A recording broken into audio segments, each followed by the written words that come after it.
It was only hot wax, and horrendously, although we thought the hygiene was good in those days, and hot wax does get very hot, but the hair used to be strained, it wasn't thrown away, out of the wax. So if someone used hot wax, they'd apply it to the skin and then melt it down again and put it through a very fine sieve. And that is something now we wouldn't dream of doing. What kept you in the beauty industry for that long, over 60 years? Never worrying about not wanting to go to work. There are opportunities in this industry which have grown as the industry has grown. And when I asked our chairman if I could have his permission to start this school under the banner of the company, he said, do what you like as long as you don't lower your standards.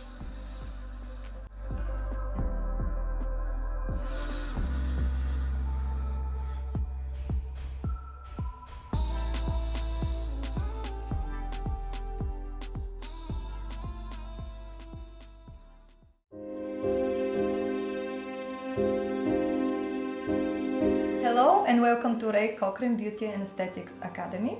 I'm Eleonora, one of the school director, and I'm today here with a woman that you and me can learn a lot from. It's just such a privilege to introduce you to her, and probably the whole day won't be enough to mention about all her successes. So she has been international examiner for over 30 years and has been examining beauty for over 40 countries, probably over 160 exams you have done internationally. She's very experienced, has been in beauty industry for over 60 years, and really is a total privilege for me to have her here today and have that beautiful conversation and just ask her a lot of questions that I'm so curious about, and I'm sure you too. It has been a pleasure working with her for the past 1 year, as she's our main tutor for the CIDESCO, current CIDESCO group. And I've learned a lot from her. I would like to introduce you to Josephine Wackett, my guest today. Thank you.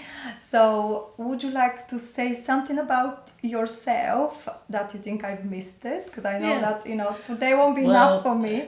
I think, Eleonora, thank you very much first and foremost. I guess the thing that you wouldn't have thought to say, because why should you, but the part of my work in all of my life has been good fortune. I happen to have been in the right place at the right time. My experience in CIDESCO and CIBTAC was because I happened to be there when CIBTAC first started. In the early 70s, it was a new examination, and the committee who started it very quickly got in touch with me because they'd heard my name and I had been teaching for a while, and said, would I be a CIBTAC examiner? And from there, a few years later, I was asked by CIDESCO to examine for CIDESCO internationally. Wow. And in those days, it was possible to examine for both examination boards. So as well as teaching beauty therapy and eventually running the Steiner School of Beauty Therapy for 30 years, I was able to examine for CIBTAC and later further and much more for CIDESCO. It means I've had the luck, the good fortune, the opportunities to travel to all 5 continents. I have examined in more than 150 schools, yes, you're right. Wow. And I've had a lot of experience. Wow. Anything which can happen has probably happened, and I've managed to sort out the problem. Wow.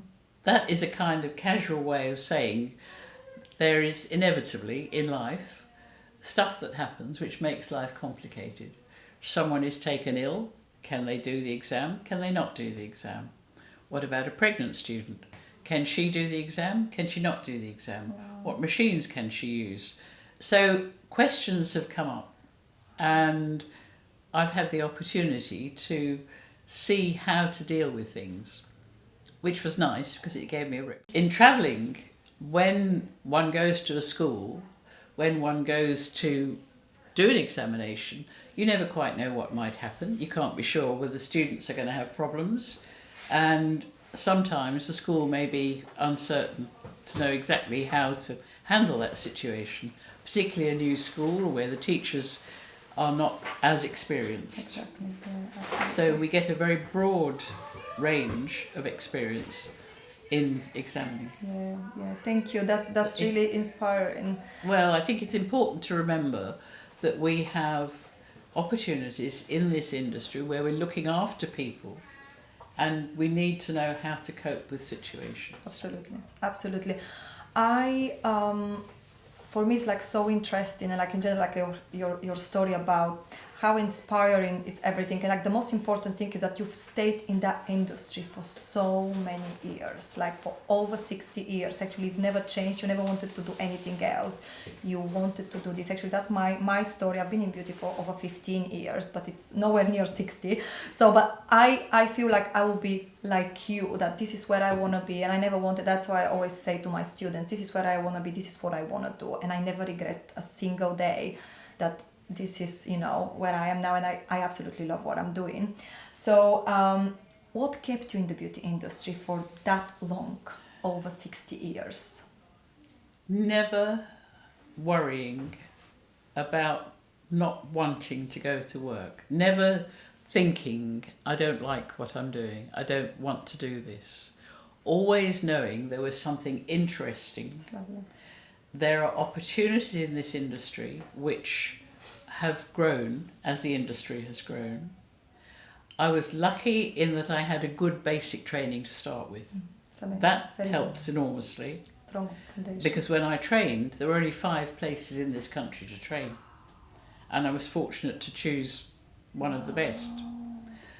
The first thing I would say in my own work is I've been fortunate that I've had interesting jobs come my way. I didn't go looking for work.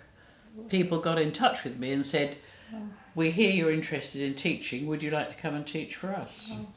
And then when I got the job as the principal, the company got in touch with me and said, would you like to come and run our beauty school? We've heard you're running a school where you're senior tutor, but we'd like you as principal. So those kinds of opportunities were special. It is a very interesting job. It's never dull, it's never boring. You never know what each day is going to bring. Teaching is very stimulating because every group of students is different.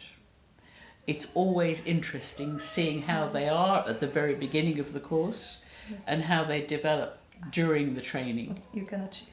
And then seeing how they are when they go to work, and a few years later they're very successful in the industry. So there is no end to the interest.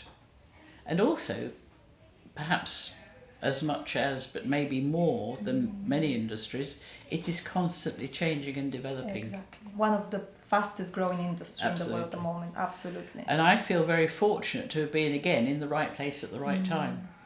Because the modern spa industry really only kicked off about 10-15 years ago. And, or maybe a bit more than that, but not that much. If we think back to the 1700s, spas existed. If we think back to Roman times, spas existed. But the modern spa experience is a new phenomenon, and one which is very important for men as well as women. Men go to spas. Absolutely.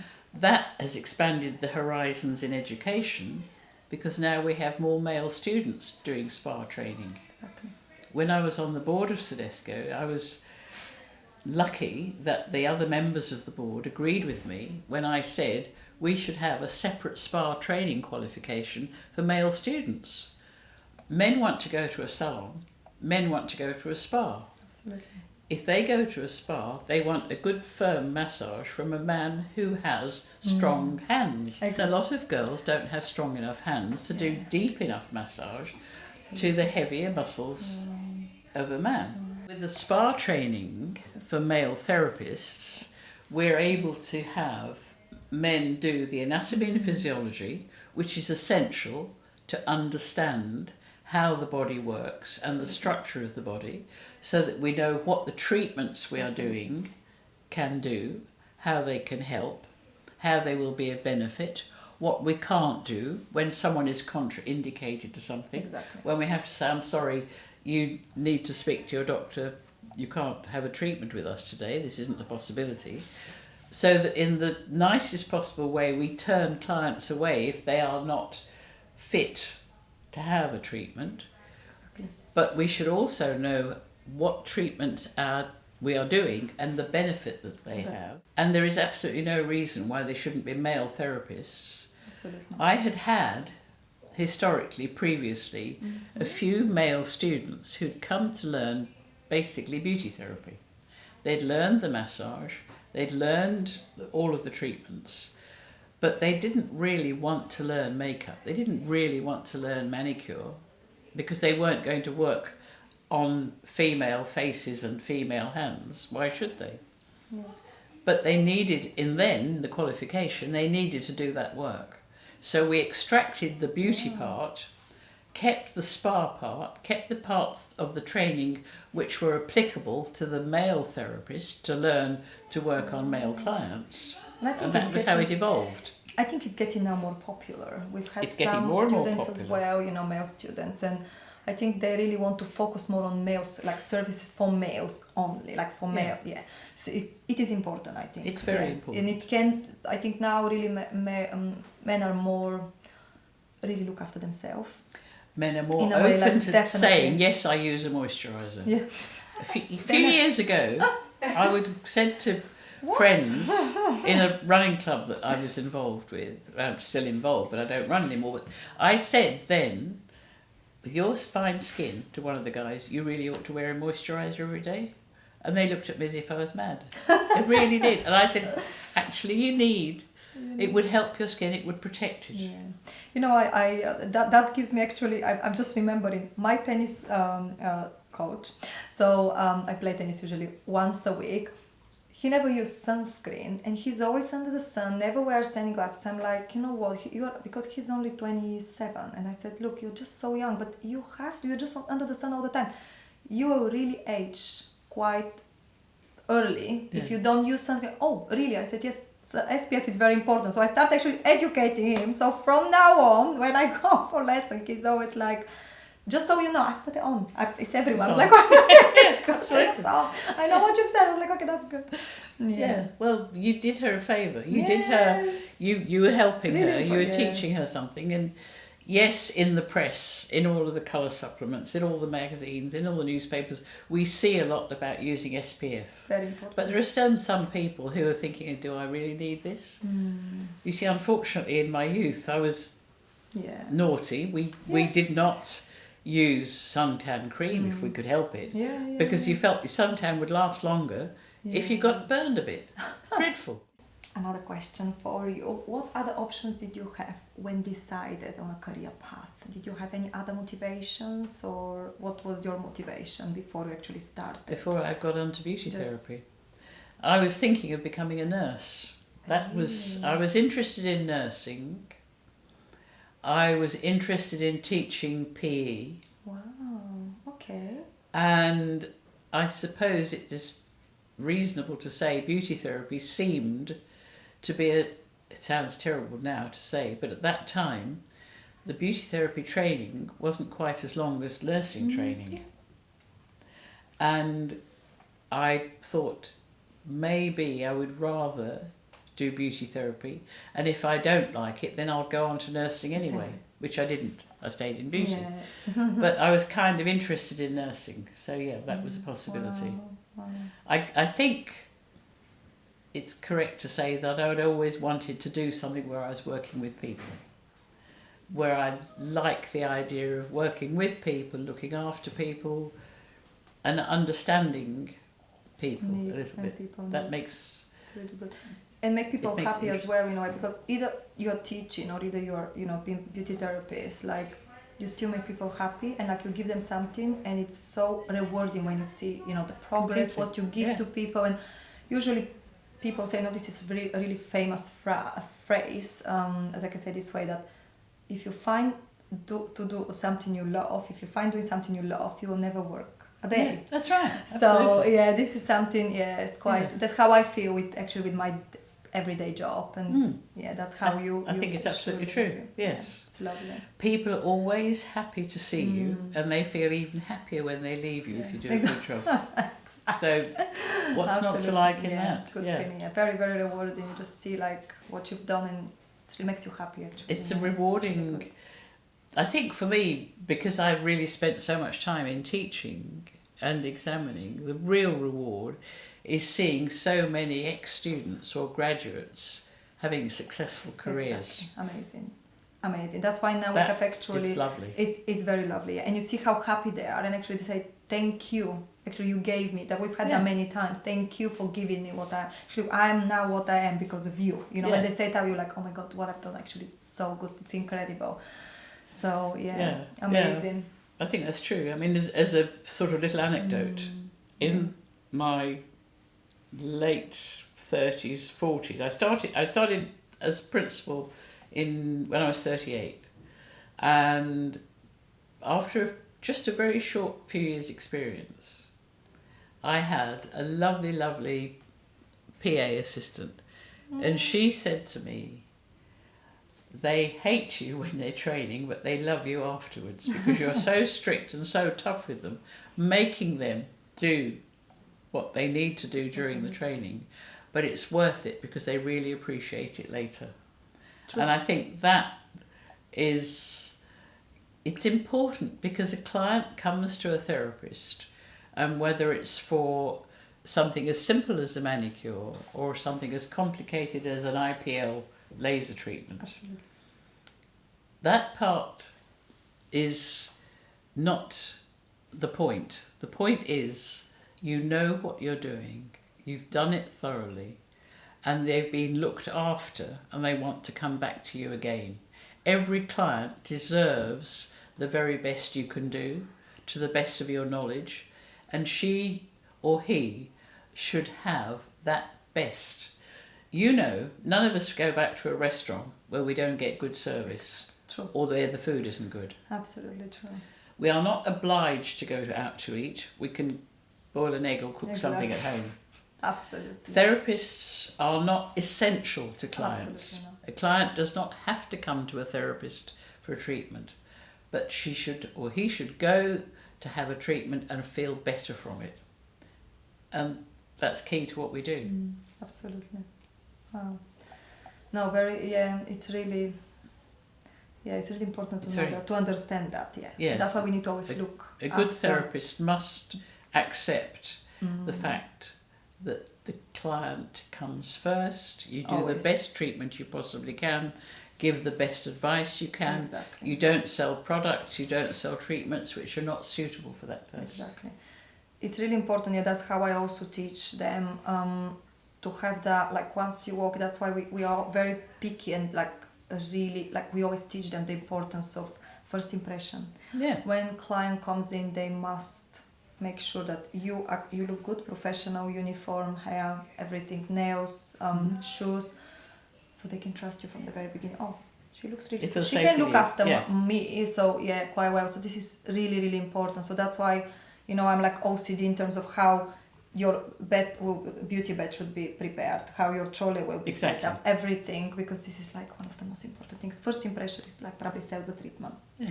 And they will come back to you. So true. So true. Every detail. Client walks into a salon, people go into a spa, and they want to walk into a room that looks immaculate. Exactly. Yeah. And the same thing applies in the training school here. Absolutely. When the students have finished doing the treatment on each other, or if it's a client day, on the clients, as soon as the client is off the bed, they should tidy it up, get fresh linen, put it on the bed, and keep it straight. Absolutely. How was the beauty training, Joe, back in the 60s compared to 10 years ago or compared to our last couple of years? Yeah. Any difference you've noticed with?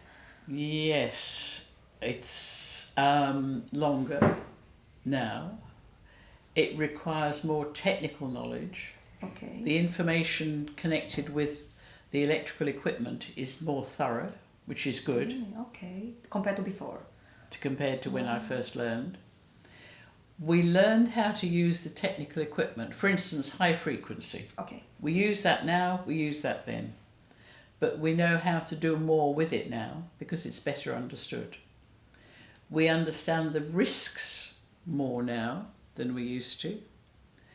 We are better with things like EMS or NEMS, whichever we want to quote, for addict type muscle toning, muscle stimulation. muscle toning exercising treatments, because the machines are better, Much better. the knowledge is better, more thorough. The waxing, temporary hair removal with wax, is much broader because in those days there was only hot wax. There was no strip wax, didn't exist. It wasn't until about 1972 or 3, I think, if I remember rightly. It was the early 70s when strip wax first came out, or what we now call warm wax, where you apply a product which is resin based to the skin and put a strip of either fabric or paper type material on it to rip the hair and the wax off together. It was only hot wax, and horrendously, although we thought the hygiene was good in those days, and hot wax does get very hot, but the hair used to be strained, it wasn't thrown away, out of the wax. So if someone used hot wax, they'd apply it to the skin and then melt it down again and put it through a very fine sieve. And that is something now we wouldn't dream of doing. No, God.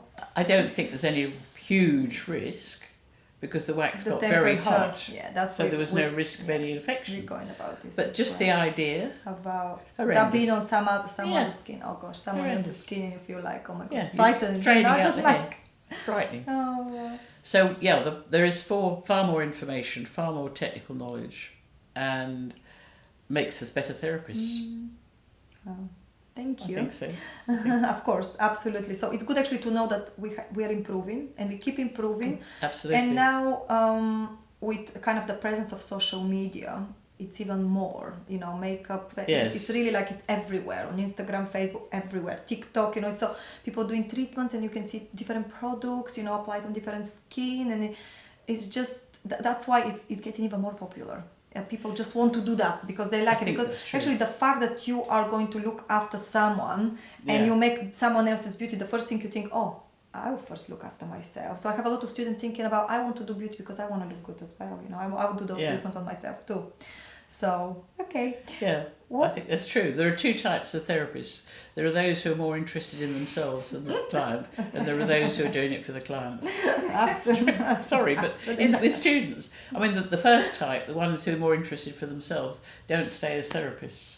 They just do the course, learn a bit, maybe do it for 5 minutes, and off they go. But it's, you're absolutely right. Some people do get into it for the wrong reason. Exactly. Yeah, it happens. Happens.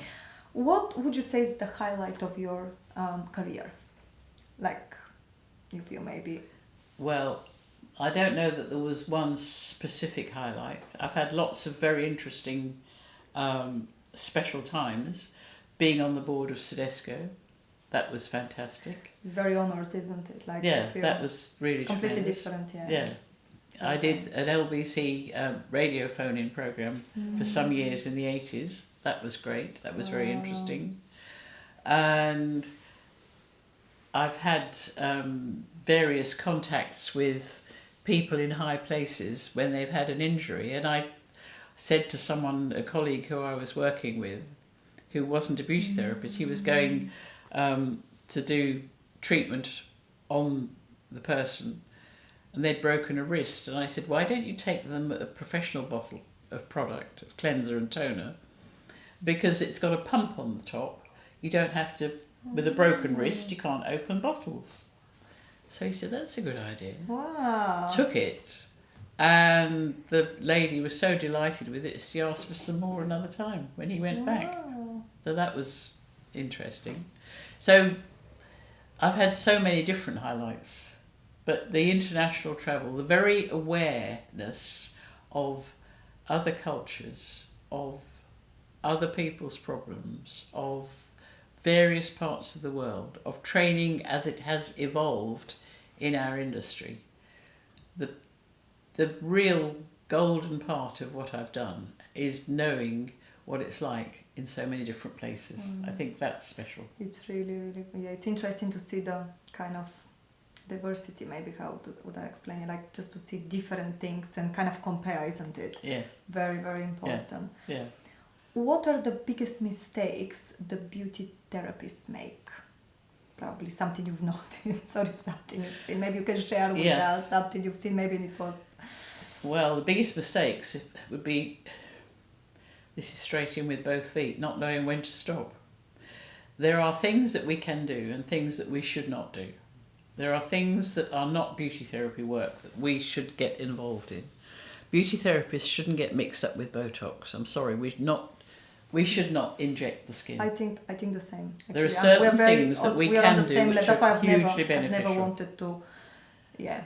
It's not knowing when to stop, not knowing that certain things might be dangerous. Exactly, how they can reverse if something really goes that wrong. And Absolutely. selling stuff to people who then become almost depressed and fed up that they've spent all that money and they still are no longer still not happy. People may blame how they look. If their lives are not going in the way they want, if they're not as happy as they want to be, they look in the mirror and they blame what they see. They blame the reflection. So they come to a therapist, perhaps, and ask for treatment, which isn't suitable for them. And the beauty therapist should say, well, actually, I wouldn't particularly recommend that for you, but this might be a help. Because you don't need those expensive, unnecessary treatments. You might be better off having something as simple as an eyelash tint. It's having a positive mental attitude to help people become less concerned, which is where you're saying about social media. Yeah. Social media can be quite dangerous. Yeah. To certain levels. It gives, especially young women who are just developing into become more confident, it makes them become very insecure, concerned. And they rely on other people's opinions of them. It gives them a great sense of insecurity. Exactly. And good beauty therapists can see the good in everyone. There are very few people who as a bit of a joke, people have said to me, oh, is that what you do? Well, there's no hope for me, is there? And I always would say there is hope for everyone. Absolutely. Everyone can look a little better and feel a bit better, happier. Definitely, yeah. Feel a bit happier, absolutely. It's having a much broader. And that's what they want. That's what they're looking for. That's why they come back. Yeah. Because if you make them feel like that, absolutely. Yes, they'll come back to you looking and feeling much better. But if we overtreat and oversell, I've had a situation where a therapist sold a lady who she knew didn't have heaps and heaps of money, nearly £200 worth of products, which she didn't need. The lady went home, her husband went potty, understandably, and the woman came in and said to me, I happened to be there, and she said, can you help me? I don't want all these products. The girl wouldn't let me out of the salon without them.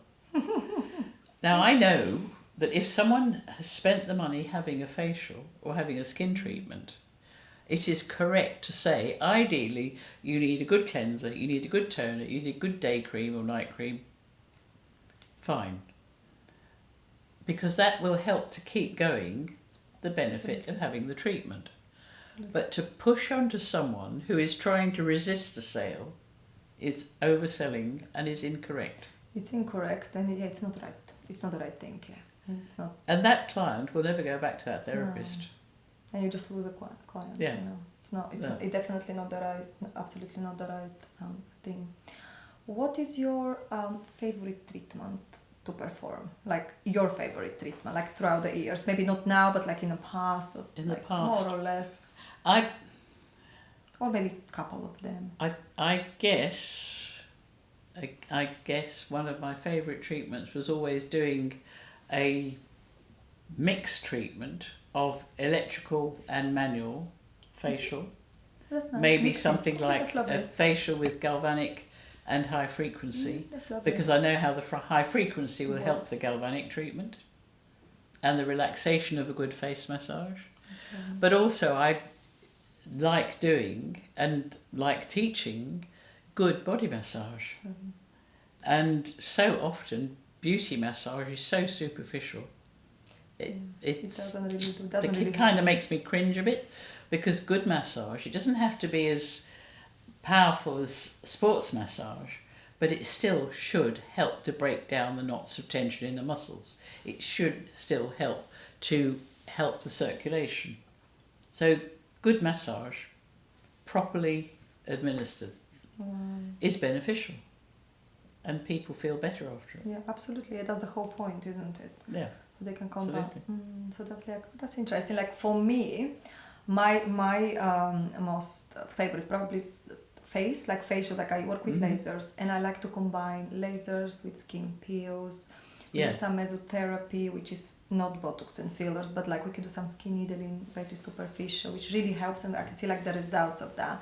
So really helping that, like skin peels, needling, and some laser treatments to see like really, let's say client have some sun damage, pigmentation, like you can remove it with laser, you can see like the results after one session, and it's just absolutely incredible. Yes. And you make those people so happy, and it's only after one session where you can see like at least 50% or 60% reduction of the, either pigmentation or vascular lesions, and it's amazing. It's really good. Is. So I agree. You make Yes.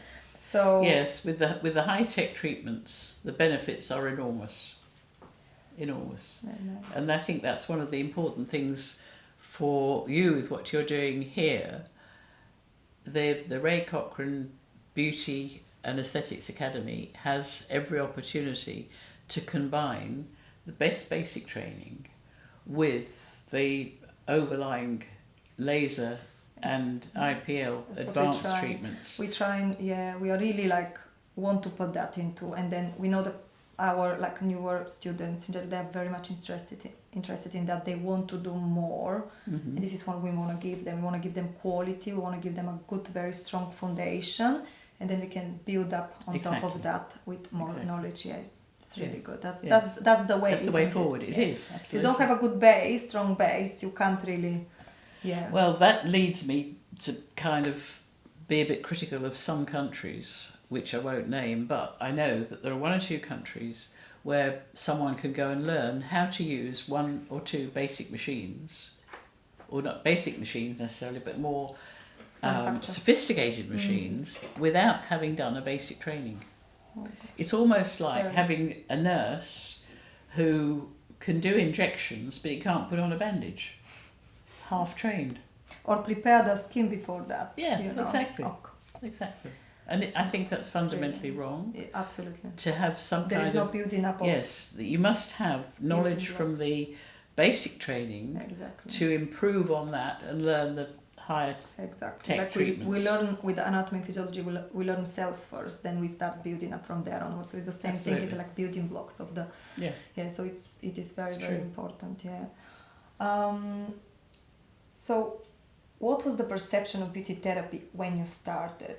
As it is more technical rather than academic, like how did you find that in the beginning compared to like higher education? It's more technical, so it's more like practical skills. Obviously we learn a lot of anatomy and physiology, but it's not as like, for example, if you're going to go to university, so they consider it slightly different. So what is your kind of view on that? Well, how did you work? When I first started, it was like, what, you want to learn how to put on lipstick and put on nail varnish on people? It was very much people looked down their noses. Yes, they didn't understand the serious side of what we do. They didn't understand the anatomy and physiology we must learn to be able to do a proper job. And initially there was kind of this resistance. What do you think you're doing? What nonsense is that? It's a pretty girly kind of thing to do. They didn't see the more serious side of it. And the key to it really is good spa, beauty therapy, aesthetics, is care of the body in health. We're not looking after people who are sick. We're looking after people who are perfectly healthy, but who want to improve, maintain, look after Absolutely. what they have. And really affects their mental health. Actually, we were going Absolutely. to have another podcast the other day. We were just discussing actually with a bit about that it's really important, because sometimes, especially nowadays, like my customers, when they come to me for a treatment, they feel very down, you know, they feel very depressed. They say like mentally I'm very unstable. Yeah. I cannot really look, there was a lady, she said, I can't really look my husband in the eyes because I feel so like, I feel very ugly.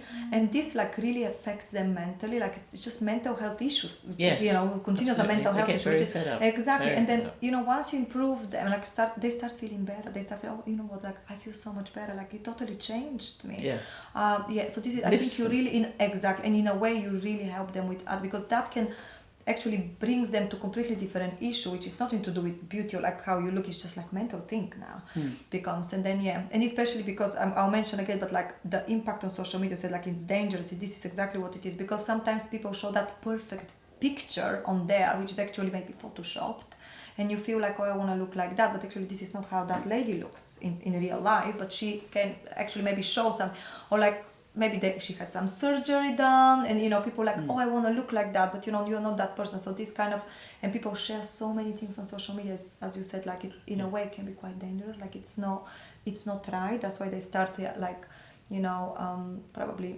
thinking about different things and what they can do to make it better, and better in a way. Yes, it's not overdoing things. It's not having, I mean, there are the cases where you see someone who has, for example, surgery, cosmetic plastic surgery, where they don't really need it.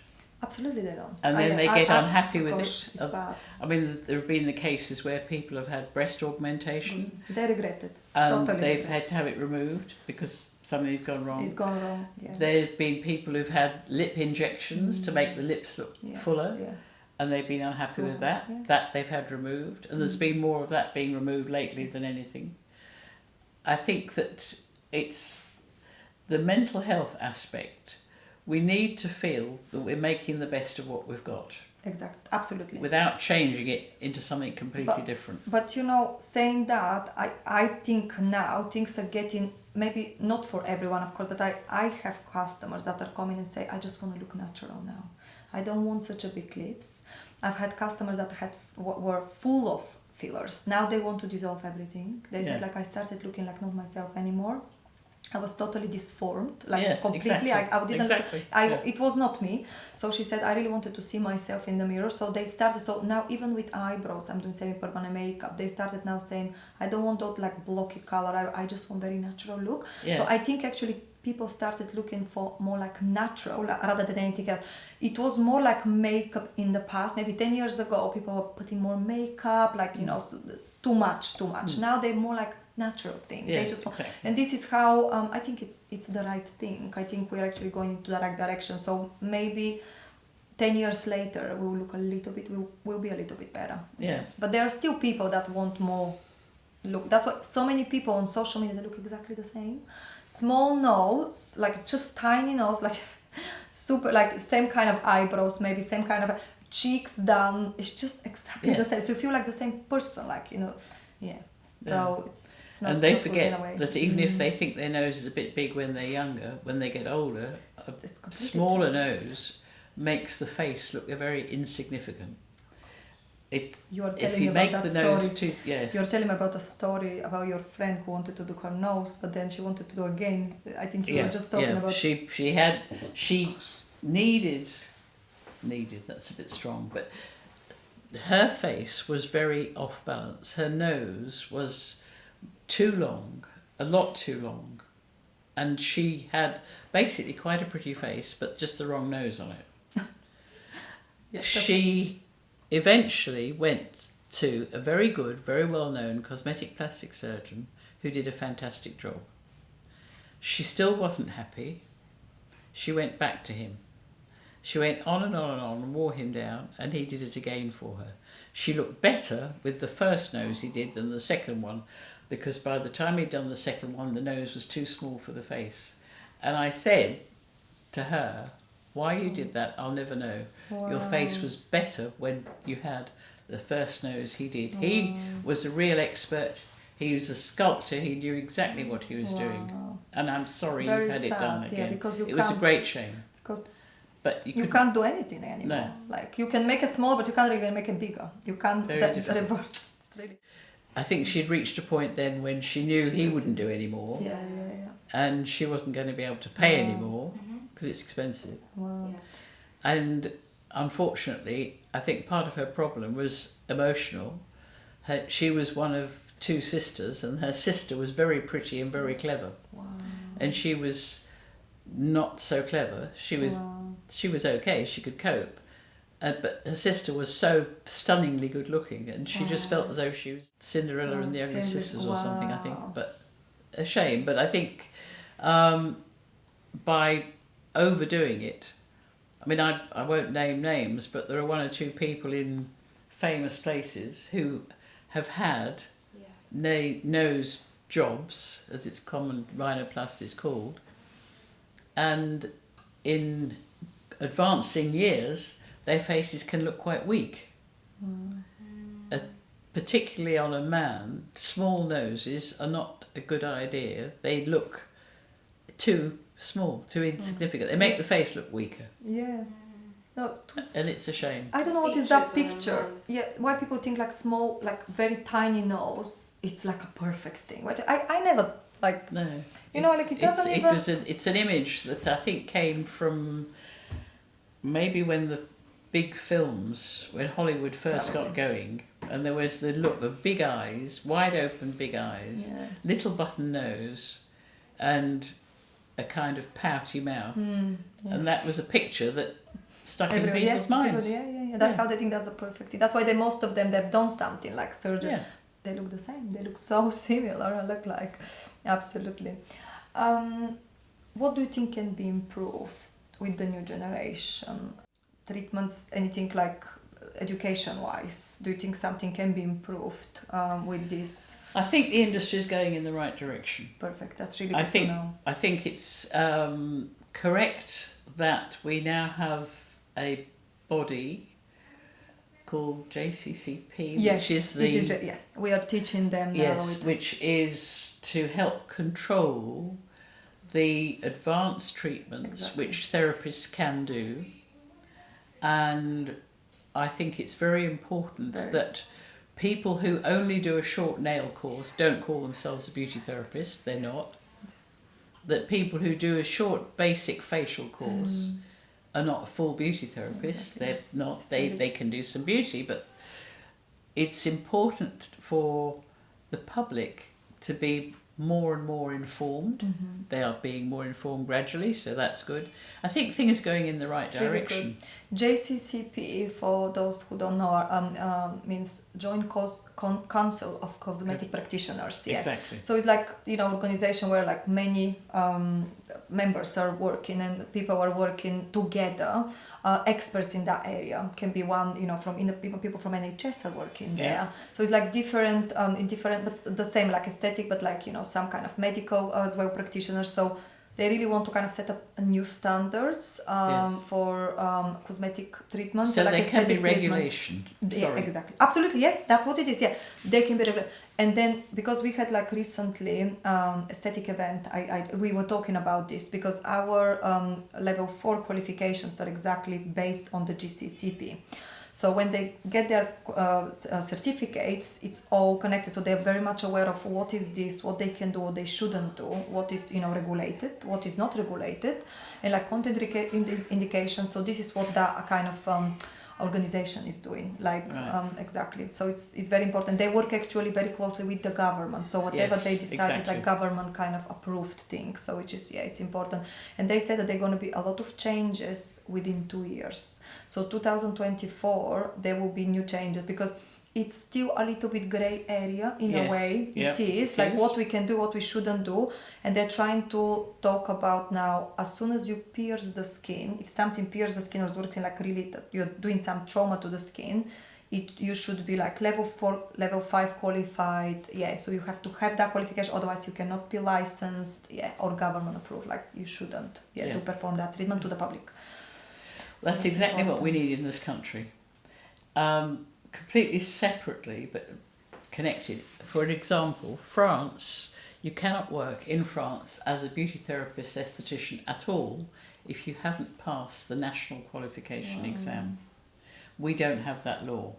So having the JCCP will help enormously. Yeah, because it takes time. It takes actually time to, like, I think even now, because our one was with VTCT, but like for many awarding bodies to work together, come forward and just decide, like, this is not correct, let's just work on it, let's improve it. You know, the standards must be much higher than what is this now. Yeah.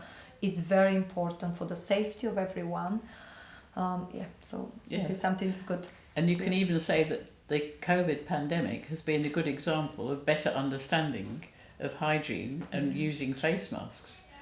In this country, we didn't use face masks all the time for facials like we do now. It's very popular in Asian countries. Absolutely. Like China, Japan. China. They have, and even as soon as someone feels a little bit sick, they always wear masks, like on the underwear, because they know there's around so many people. So this is just like a culture thing. But I think now people do definitely understand better in this aspect. Absolutely. With all your international experience, where does the UK stand in comparison to other countries? So towards the top. Okay, that's good. That's good. That's good. We have a good reputation. It's really good amongst most other countries. There is no one country which is the best. Okay. That's good to know, yeah. Some countries don't allow beauty therapists to do things which I think is crazy. They should be allowed to do.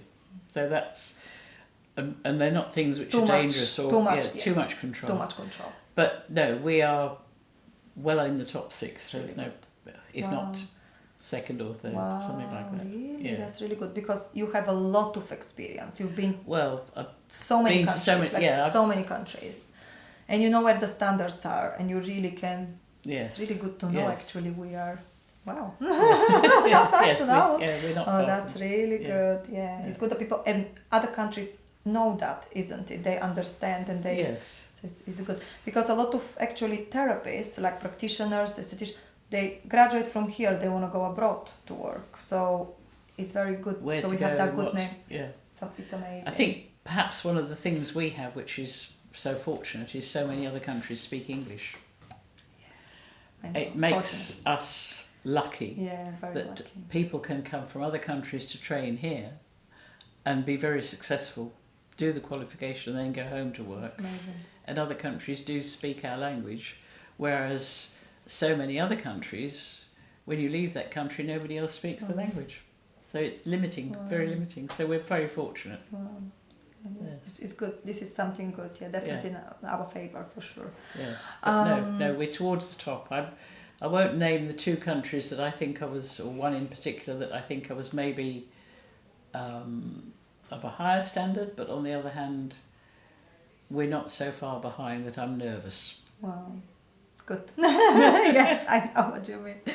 So you can tell everybody now I just wanted to talk a little bit about anatomy and physiology and how important the anatomy and physiology and why the anatomy and physiology. I know sometimes students, like our learners, they will feel maybe a bit lazy to study because it is complicated for them to understand, but also from your point of view, and I always say that it's so important to understand it. You can just say it in your words. Yeah, gladly. From an important point of view of examining, of teaching, of working in a salon, if we don't have a very thorough anatomy and physiology, human biology training in our course, we cannot properly evaluate how our treatments will affect the body and the skin. It's really good. We must have that background knowledge, because to be able to do a treatment on someone, if you don't know how the blood circulation works, if you don't know which bone is which, if you don't know how the muscles work, if you don't understand the skin, you shouldn't be trying to tell people you know what you're talking about, because you don't. It's essential. If I had my way, I would make everyone who goes anywhere near our industry have a full A&P background first before they start. Because there is, I know in some cases, people do just the face and they don't do anything else. Yeah. And that worries me. Yeah, I think it's very important to really have the full knowledge as well. From my point of view as well, like you really have to know and understand the body from inside, so know how the treatments are actually going to affect the body. And also what we can and can't do. Yeah. Because we know if we know the A and P and understand it, we can then say, well, that's a contraindication. Exactly. And we can say why. Why is contraindicated? Why you shouldn't do that, and understand why you can combine things, because why not? Like you know what it works and what yes, and this is only you know when you understand the internal, the systems. Absolutely, yeah. So it is really important. And my last question for today: what advice would you give to beauty therapists? Like, what is your message to them in general? Just anything as an advice. Keep high standards. Keep high standards. That's really good. That was good. That was good. And it's very important. This is the way to success, isn't it? Like you really have to put the standards higher and higher, and only then you really can impress. Yes. Yeah, absolutely.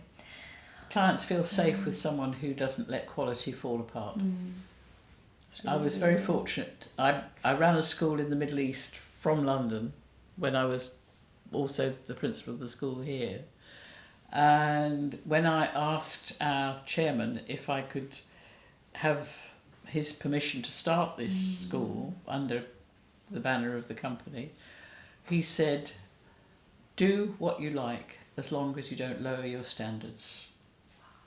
That was really good. Fine. That's Can't go wrong with that. Yeah, exactly.